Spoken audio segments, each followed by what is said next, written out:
سوال تجا بابت شر امریکا اسرائیل دجی ایران دیت نامن اف رجیما دیب دیمایی بهت و رجیما ملایا کوتای هاتو دیمایی کات و اوه پینگا وکا باش و پوزیتیف بو ملت ما کرد لروجهالات کردستانه هلبت روجهالات کردستانه اف هزید بینه ایک تایبتی کنوکه پجاک پیزه کامازن چوی روجهالات کردستان پینگا وکا گله کامازن و پجاک یا ریخوشکری چید که ده هزندین کردین روجهالات داخلی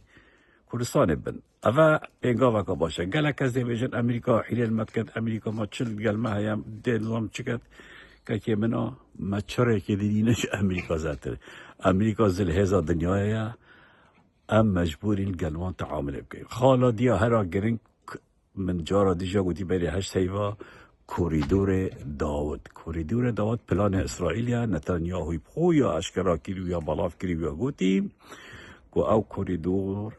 اسرائیل و سویدا حتی گیت روش آوا و باشور و روش حالات کردستان بشکه با کنجی بخوبت گرید اف کوریدوره دیتا جه بشکنه و اوانو که جید بیت بشکش وی کوریدوری لو ما ام کرد توید بجداری وی پلان مزم بینش برکو زهزن سن هز ید بجدارن اما فرصت کام مزنه و از بینم ده دستکفتنه کام مزن بو منت ما هیتن الروجهالات کردستانه که من هجایت من برزت من ام بلاب عاطفه و بهست و بدرشمت خیالی سحنه کینا بی بابتی ما وید من وید ام توید بقوتنا امريكا واسرائيل بكين جباركو او نبن الرجيمت منطقه انها نقورني او نبن اردوغان سريوي ناچميت او نبن رجيما خامنئي ناهتا هرفاندنو خامنئي ناهتا كشتن لو ما ام تبيت دست خب دينا الگردستيوان و ام تبيت بجگيري آواب كين و ام بيجني كلام كان كو ام دا چپ كين بيگوا راستا ممکنه ام الهنده عرض و الهنده جواب دوباره بینگیس که صدقه بس نبوی درجه او ام تصورت کن ما همین روز آوا دید ما گفت خلاص چو ما نگود هنده که وسط بود بس روز آوا نچو روز آوا جهن کردی دست آوا دامانو اوید مایی اوید ترکانی گرتید نو که دوباره بگرین نفه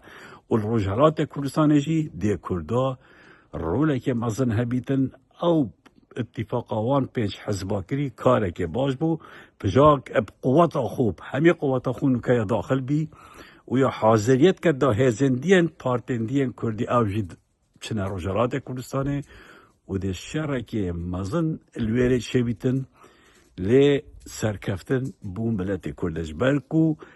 امریکا و اسرائیل یا هزن لشکرین ایران الدورن کردی یا بمباراند کد یا تک ددد یا شتکیلیتن